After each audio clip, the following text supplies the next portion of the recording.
With Miller Mott College's online programs, you can choose when you study. Our online programs give you the flexibility to make education work with your schedule. Earn your degree without derailing your life. Visit us online at miller-mott.edu. That's miller-mott.edu.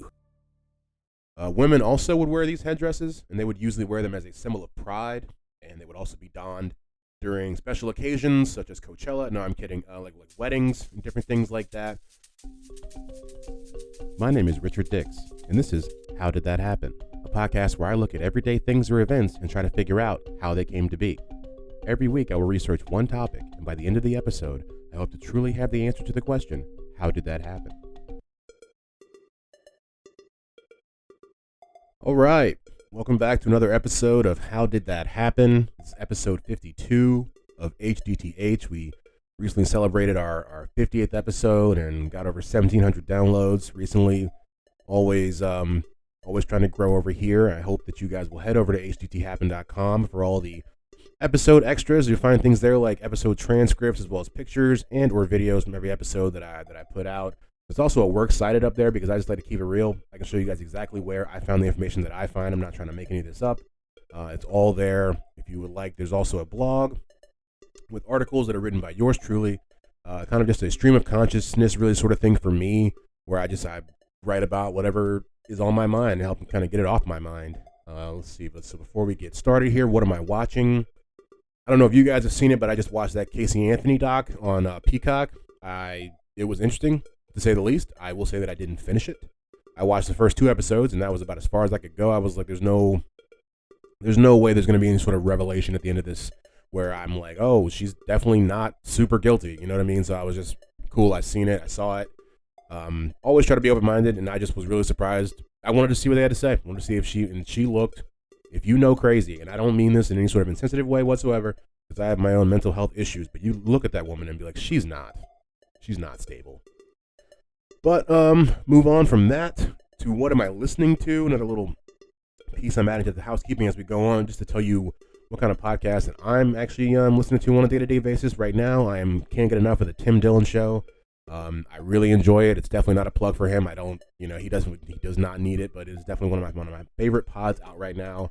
Love his take on things. He definitely makes you laugh. He can be a little graphic and it can get dark sometimes. So if it's not, if that's not your bag, you definitely don't want to head over there. But if it is, then you may be in for a treat. Let's see. Most recent episode of Bite Size Bios is out now. We did Condoleezza Rice. We dive into her illustrious political and academic career, find out all the things that she did in the 80s, 90s, and early 2000s, her role in 9/11, as well as maybe even the fall of the Berlin Wall. So one more thing before we get out of here. If you could like and subscribe wherever you are actually consuming this. If you want to give me 5 stars, if you feel so inclined, that's great. I always say if you want to give me 2 stars with some constructive criticism, that's fine as well too. Just let me know how you feel. But without further ado, I will give you guys the episode.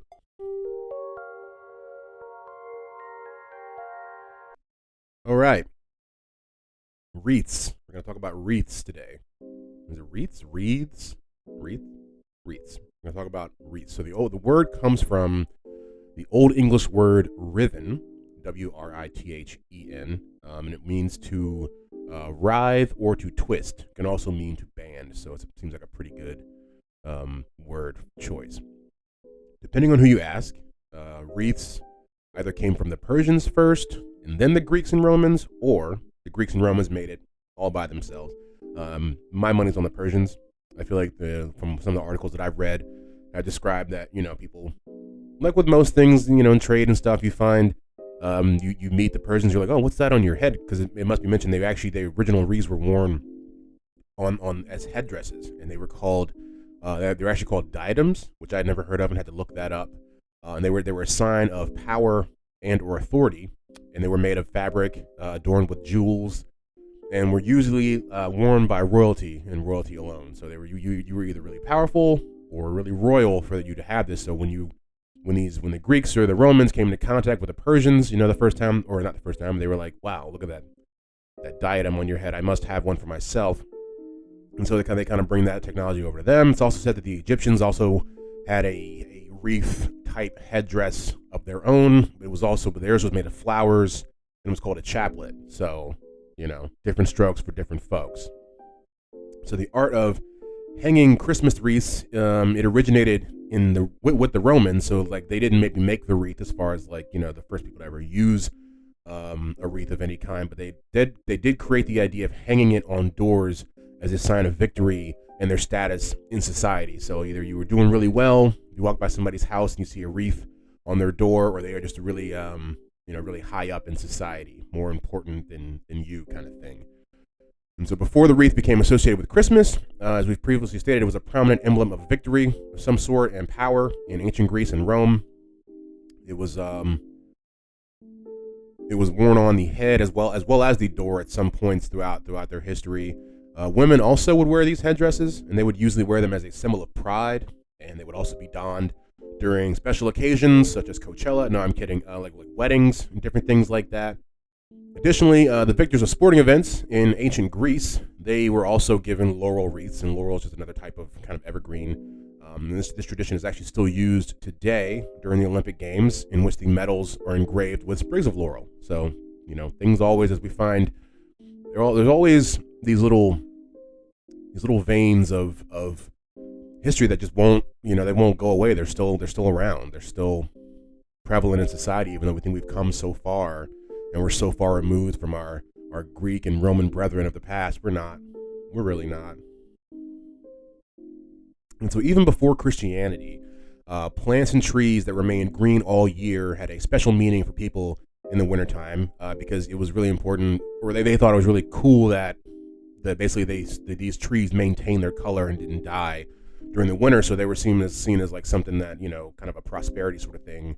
And just as people today decorate their homes during the festive season with pine, spruce, and other fir trees, ancient peoples also hung evergreen boughs over their doors and windows. I think I'm pronouncing boughs right. Bougs. I'm not sure. Maybe let me go find out. Google break. Taking a break to Google. Google break. Taking a break to Google. Okay, so yes, that is how you spell or how you say that. I didn't want to go because the whole time thinking it was actually maybe baw or something like that. I don't know why it would be baw, but looked it up on the old Google machine, and bow is the right way to say it. In many countries, it was actually believed that evergreens would keep away witches and ghosts and evil spirits and illnesses. In Ovid's Metamorphosis, after the nymph Daphne rejected the god Apollo and then escaped from him by turning into a laurel tree, Apollo says, quote, "Since you cannot be my wife, you shall surely be my tree. O laurel, I shall forever have you in my hair, on my lyre and quiver," end quote.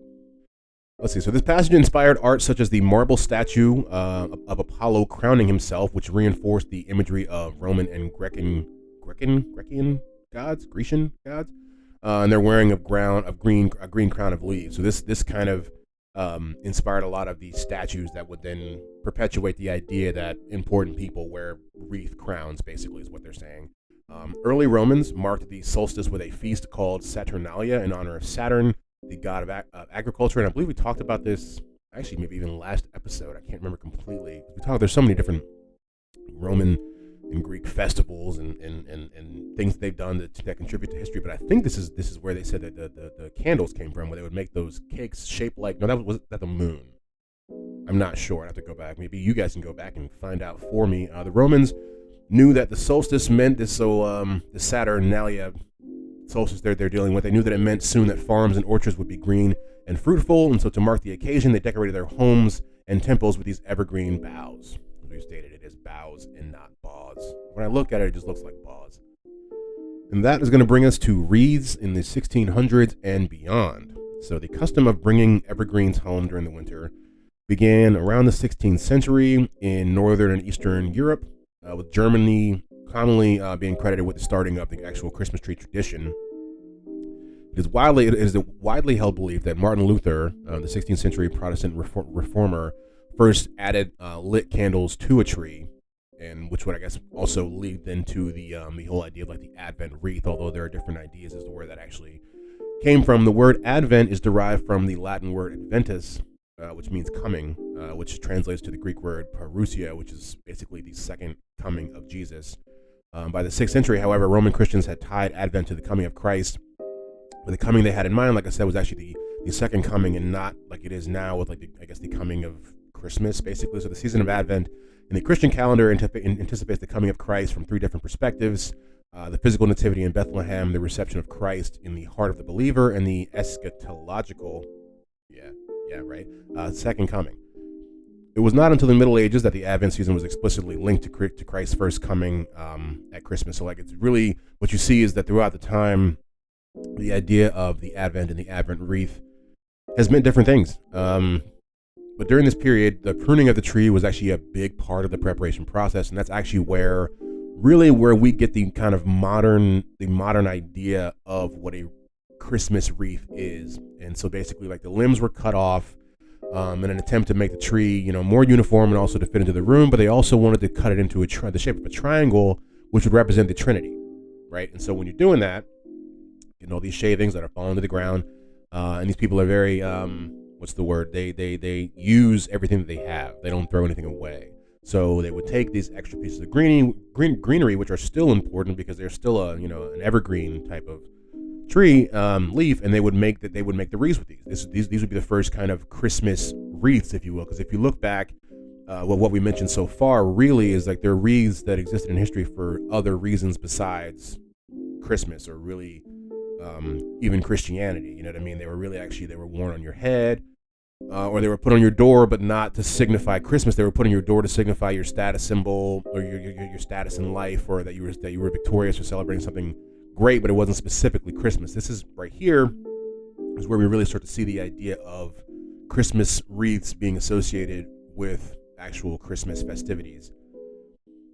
And so, like I said earlier, the evergreen trees were a species that was looked upon with awe and admiration, since they, unlike other living things, survive the harshness of winter. And the trees definitely they appeared in abundance in northern and eastern Europe, which makes it easier for them to be brought into people's houses, and makes it something that everybody in that area does. Imagine if they weren't abundant in northern and eastern Europe, what we'd be doing for Christmas, who knows? But their proximity is of great importance, I think, when you really think about why we have this stuff. In addition to the evergreen and the idea of them being persistent through the tough winter, meaning they'll survive, which is something you kind of want to tie yourself to. The circular shape and also has to do with the idea of eternal life. And so the circle shape of the wreath is made to, or in their ideas, it represents the Christ's eternal love, his strength, and the creation of a new life. Kind of a cycle, if you will. It also represents faith, as Christians in Europe have often placed a candle on the wreath during Advent to symbolize the light that Jesus brought into the world. So that's what I was kind of saying about the whole idea of like the wreath being intertwined with the Advent calendar itself. And it is actually a German Lutheran pastor named Johann Heinrich Wittkern, I'm getting better with these names, he's the guy who's credited with turning the wreath into a symbol of the Advent. And so, like, the Advent wreath, we usually have, it's a Catholic tradition, and we usually have 4 candles. 3 will be purple, they symbolize penance, expectation, and then 1 of them will be pink, and that represents the coming of joy. I personally have never really even heard of this before until I was doing this research. I'm not Catholic, which might explain a large part of that, but so this was really interesting to find out. Because I'm doing this also to kind of be a holiday, episode, if you will, and so you doing research on the idea of Christmas, not so much, but really it's hard for it not to kind of permeate this in some way. So I'm learning about the idea of Advent. I never really knew what it was, and I could honestly probably say I still don't fully know what it is, but the wreath does seem to play a large part of it. So the 4 Sundays preceding Christmas Day are embodied by the 4 candles that were lit each Friday of Advent at dinner, along with prayer. Similarly to Catholic customs, traditional pagan wreaths were also evergreen circles that consisted of 4 candles. A lot of similarities there. And these representations, what they symbolize, were actually earth, wind, fire, and water. So it's interesting how they kind of run parallel with each other. In their wreaths, the pagans were typically used in rituals that would ensure the continuance of the circle of life. So there's just too many coincidences here, personally, for me. All right, so yeah, that we learned a lot about wreaths so far, and there's not too much more I want to get off my chest about wreaths before we move on and get on to the next thing. Actually, for the things I didn't know before, we're going to be talking about specifically Christmas lights and I think a few little tidbits about Santa Claus. So I'm gonna throw a few more things about wreaths at you, and then we'll just, move on to the roundup and all that good stuff. So there are at least two other celebrations or different reasons that I saw that people actually use wreaths. There are actually a number of different ways that wreaths show up in society, but I want to mention a couple before we get out of here. So there's the Yule celebration, which is basically like in ancient Germany and some Scandinavian countries, evergreen wreaths were marked. They marked the winter solstice of Yule, right? And so Yule is a 12-day holiday when people celebrate the return of the sun and the cycle of the seasons. And so the greenery and natural materials of the wreath stood for nature and the promise of new light that came with the spring. So this is, like I was saying, another reason, like we talked about with the Romans and Greeks, like you will see wreaths throughout our entire almost history of not entire history, but of modern history in society. You'll see them pop up in a number of different places, but they don't all mean the same thing. It's not all just about Christmas. Sometimes it could be around Christmas, but it's not all centered on Christmas. Let's see. It does say here that Yule can be used interchangeably with Christmas, and I've heard it before, but I do believe what I was just referring to is something very specific, or at least more specific than just a synonym. Let's see. Then there have harvest wreaths, which are somewhat like the Yule celebrations. It's a symbol of preparing the harvest for the harsh winter. And so, we see the same reoccurring imagery with this stuff. It's like the evergreens always kind of stand for basically you being able to withstand the winter, which is, if you think about it, before we get like climate controlled environments, the winter was taking a lot of people out. Like it just really was. If you lived in a place where it got really cold, and it still does now. Where I went to college at was a very small town, and we would all the time. Every year you would hear people, and it would also get very cold. But every year you would hear people who just died because they didn't have heat, and it got to be like, I don't know, -2 or something like that. You know what I mean? Maybe they were already old or whatever, or they had pre-existing conditions, but like they would just die because they didn't have, they couldn't control their climate. So when people look at this stuff and they see that, oh, this tree can make it through the winter, it's something they want to flock to, something they want to be associated with. That's why I think you see the same over and over again almost in every situation or ritual that we see. The idea of like recurring life or the cycle of life or being able to to withstand these difficult things is important. Let's see, so I can get back on track here with these harvest wreaths. The idea of the circle, the round shape symbolizes that the cycle of the seasons wouldn't end, that you can keep on having these seasons, which you need for your crops. And I do believe that is about it for wreaths. And that is how wreaths happen. And now it's time for the roundup. And we're going to round it up. The Persians and or the Greeks give us the first wreath. Wreaths become associated with Christianity around 500 AD. Wreaths become a part of Christmas in the Middle Ages, give or take. Things I didn't know before. And now I know them. Never heard of these things. What are they?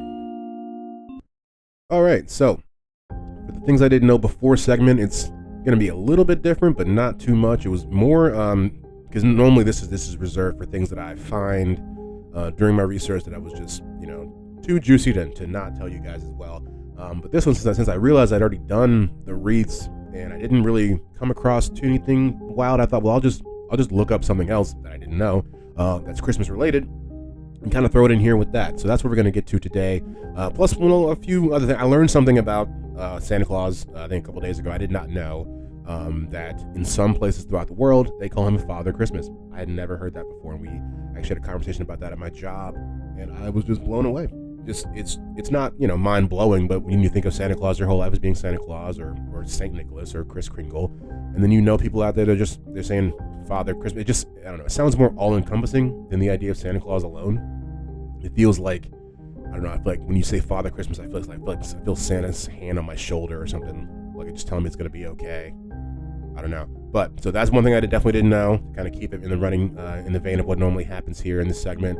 We're going to talk about the idea of Christmas lights and how they kind of came to be and got on the fronts of people's houses and everything like that. So the first known electrically illuminated Christmas tree was done by a man named Edward H. Johnson in 1882. He was a friend of Thomas Edison, so they were all in that, trying to figure out this electricity thing. He actually did this while he was the vice president of the Edison Electric Light Company. Let's see, he had 3 different colors on this tree. It was red, white, and blue, which is America, you already. Like I said, this happened on December the 22nd, 1882 at his home on 5th Avenue, and really nobody actually cared. The local papers did not cover it. They thought it was just a publicity stunt. Like, oh, look at this guy with the lights on his tree, but it would eventually be covered and written down in the history books, and he will be the guy who's known as having the first lit up Christmas tree. But the idea of the lights on the Christmas tree and also the lights on the house comes from putting candles on the tree. So that's what happened for hundreds of years beforehand. Is there would be candles that would be put on the tree for a number of reasons, kind of like what we talked about with the wreaths, and almost like the Advent, somewhat like that, where it's like it speaks to the light of life, if you will, but also it was there to illuminate the ornaments that were also there. And then they would sometimes, once the technology progressed, they would actually get these candles would be, I guess, kind of taped onto the tree, and they would have like they'd be in balls, so it almost kind of creates kind of the wave of ornaments and or lights that we have now. And like I said, it wasn't until around 1915, like I was saying earlier, that glass balls and lanterns were used on trees to kind of replace the candles. Basically, so this is what leads to the kind of trees that we have now. And the world of Christmas lights really became, more robust when we have the true invention of light bulbs and like the mass production of that. And there's an actually interesting. I find out I didn't know that basically GE when all this first happened in the early 20th century, GE they would rent out Christmas lights to people for the season, because when they were first made, they were too expensive. They were the first Christmas lights that were made were basically like $12 or something like that, and that was like $80 or something like that during that time for people. So it was new, and people didn't want to put out the money for something like that. So what they did was they would actually rent them out to people. So if you ever see, an old picture of Christmas lights like 100 years ago, the people were renting those Christmas lights. That's something that I definitely didn't know. Inside this, didn't know, I didn't know before segments. So it's like a hat on a hat, or like those little Russian dolls. Let's see. The first outdoor public electric light Christmas display, there's a lot to say, was organized by Frederick Nash, and he's part of the Pasadena Chamber of Commerce in Altadena, California. And this has been going continuously for the last 122 years, except for World War II. So it's been continuously lit, they say, since 1920. The first White House Christmas tree to have electric lights was in 1895, and that was during President Cleveland's administration. Let's see, and I think that's all we have for the Christmas lights portion. I mean, really, besides, because it's not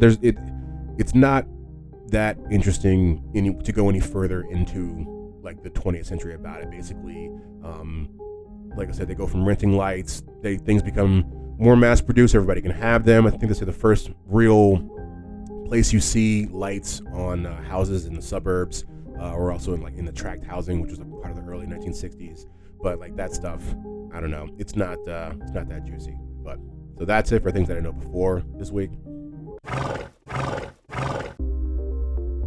All right, that's been another episode of How Did That Happen? We learned a lot about wreaths and even some Christmas lights. I hope you guys enjoyed the episode. Like and subscribe wherever you can. It really helps the show. And I'll see you guys in a couple days for another episode of Bite Size Bios. As always, thanks for pressing play.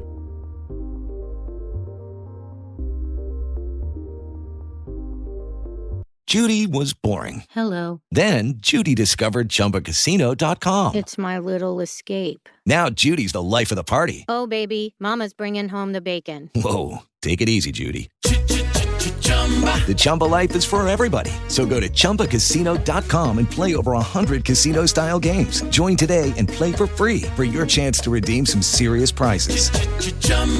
ChumbaCasino.com. No purchase necessary. Void where prohibited by law. 18+ terms and conditions apply. See website for details. With the Lucky Land Slots, you can get lucky just about anywhere. This is your captain speaking. We've got clear runway and the weather's fine, but we're just going to circle up here a while and get lucky. No, nothing like that. It's just these cash prizes add up quick. So I suggest you sit back, keep your tray table upright, and start getting lucky. Play for free at LuckyLandSlots.com. Are you feeling lucky? No purchase necessary. Void where prohibited by law. 18 plus terms and conditions apply. See website for details.